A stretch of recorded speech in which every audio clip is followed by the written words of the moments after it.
Welcome back. If you've just joined us, you're watching the news at 10 on Channels Television, coming to you live from Lagos. A reminder of our top stories. President Buhari steps up anti-corruption fight, signs instruments, including agreements on the extradition of suspected treasury looters from the United Arab Emirates. Dangote Group signs a $450 million MOU with the Niger State government for an integrated sugarcane plantation and a sugar refinery plant in the state.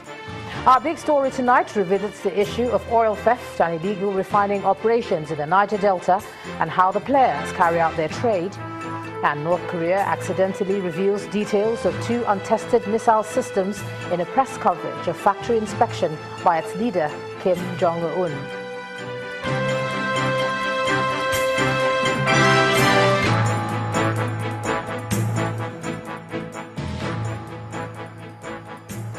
Just to quickly remind you that for more on our top stories and others, please visit our website, channelstv.com and youtube.com/channelsweb. And log on to m.channelstv.com to watch us on your mobile device, or download the Channels TV app for Android, iOS and Windows devices from their respective stores. The Channels TV and Channels 24 app will give you access to news and updates. You also have access to the Eyewitness feature, with which you can share those pictures, videos or news of happenings around you. Just install the app, then tap and swipe to reveal the menu, and then follow the instructions. And we have some of those pictures that were sent in to us. Let's begin with a picture from Cross River State showing a gully, which our Eyewitness reporter is afraid could wipe out their community if not attended to. And from the same state is this one showing the impact of gully erosion, which our Eyewitness reporter says has submerged many houses already, and he's afraid it will continue if nothing is done. And here's one from Agbo in Delta State, and this shows this photo showing a gully, which our Eyewitness reporter describes as a death trap. He wants something done about it soon. From Ilori, the Kwara State capital, comes our last image showing a bridge in poor condition. Our Eyewitness reporter pleads with the state government to do something about it urgently. Thanks a lot for all your pictures, and do keep them coming. A group of former African presidents meeting in Johannesburg, South Africa, have blamed Africa's problems on the lack of decisiveness and direction of its leadership. Nigeria's former president Olusegun Obasanjo, who was the keynote speaker, called for a new social contract based on trust between the African leaders and their people. The consensus by the past leaders is that Africa must be proactive before reaching out for external assistance in finding solutions to the continent's problems. Our Johannesburg Bureau Chief Betty Dibia reports. The leaders' passion for the continent was very visible, and the forum is coming at a time when thousands of African youth are dying trying to leave the continent. Also at a time when there are wars and peace, and neither war nor peace in some cases on the continent. The keynote speaker, President Olusegun Obasanjo, advocated African ownership of solutions. Our success will depend on how effective we address the underlying causes of insecurity and instability in our continent by finding lasting solutions to weak governance, weak democratic institutions, and lack of opportunities. Working with regional and international partners, African countries must strengthen their institutions and be more proactive. The first panel discussion was on cementing foundations for sustainable peace and security. Continental examples like South Sudan and Libya took center stage. I believe we will have got an African solution in Libya if it was the leadership that dealt with the case of Taylor that was still the leadership that we had. African member states of the Security Council at the point when that resolution 1973 was adopted. It was South Africa, Nigeria, and Gabon. And all of them voted for that resolution. If they hadn't, that resolution would not have passed. The biggest problem I had is that Africa had lost the initiative on Libya. We went through a process, we came to a certain point.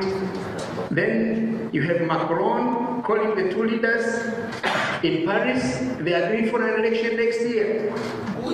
Who went to Obama? Did any of us go to Obama? We will have gone to Obama and tell Obama to his face.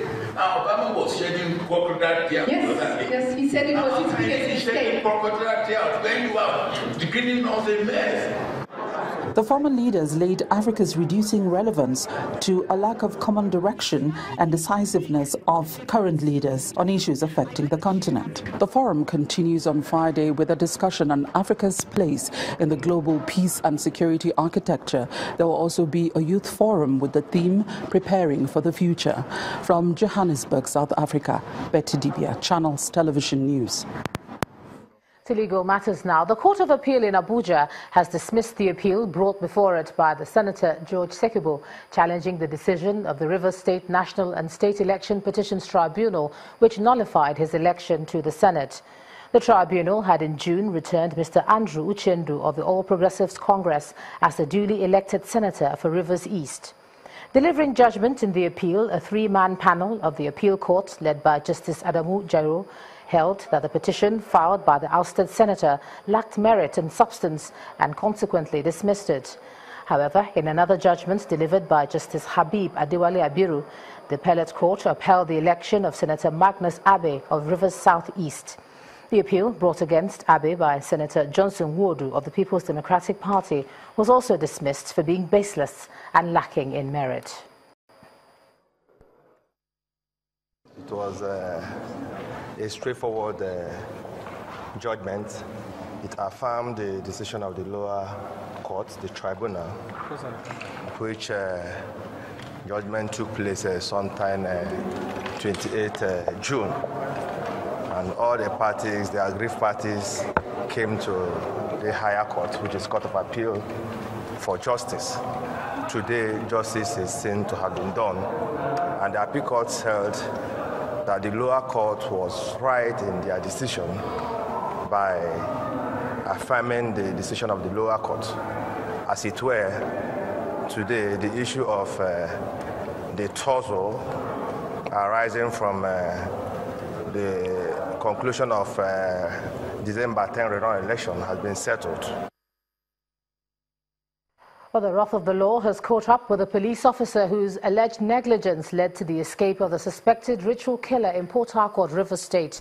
The police officer, Sergeant John Bosco Okureze, who was in tears when he appeared before a magistrate court in the capital Rivers State. Now that magistrate, Andrew Jaja, who ordered the defendant be remanded in prison custody, instructed that the case file on the matter be handed over to the Department of Public Prosecution for advice on the issue of jurisdiction. He also adjourned the case to September the 14th to allow the prosecution and the defense to adopt their written addresses. A lawyer who is standing in for the accused police officer believes the court is bound to resolve the issues of jurisdiction before hearing the matter.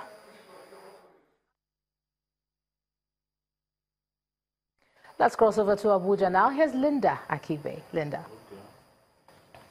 Hello, Ijoma. A coalition of northern youths has made a U-turn and withdrawn the quit notice order it's issued to the Igbos residing in the north, asking them to leave the region before October the 1st.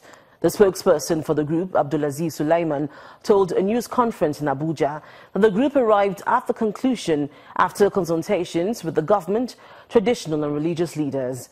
The governor of Borno State, Mr. Kashim Shettima, who was part of today's meeting, which was also attended by some Igbo leaders, appealed to Nigerians to shun comments that could incite violence.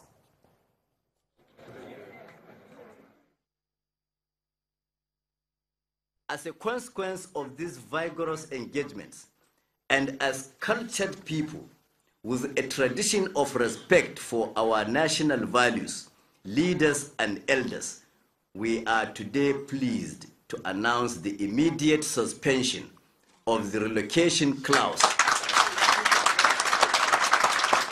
otherwise referred to as the quit notice from the Kaduna Declaration.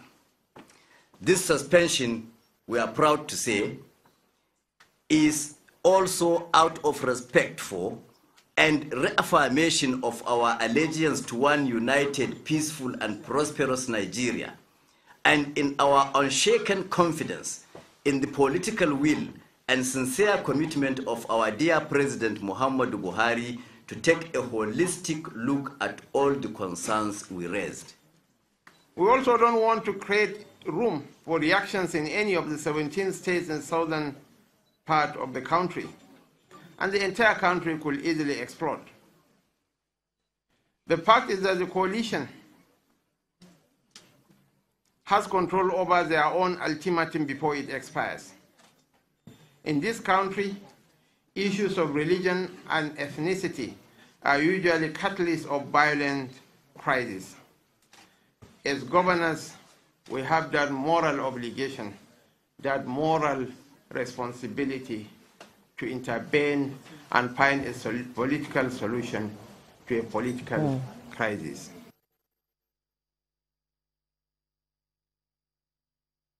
And productivity, Mr. Hussein Yakwanga, who was kidnapped by gunmen in Nasarawa State, has been released. The former minister was forcefully taken away from his farm in Kermin Tagwaye village on Tuesday evening. The Commissioner of Police in the state, Abubakar Bello, confirmed the release, while a source told Channels Television that an undisclosed amount of money was paid before he was freed. Meanwhile, 5 suspects have been arrested in connection with the abduction. The Police Commissioner, Abubakar Bello, confirmed to Channels Television that the suspects were arrested in one of the forests in Akwanga and are currently being interrogated. Now, when the news at 10 returns, Nigeria's Minister of State for Petroleum partners Bank of Industry on local content funding for the oil and gas sector. Join us again.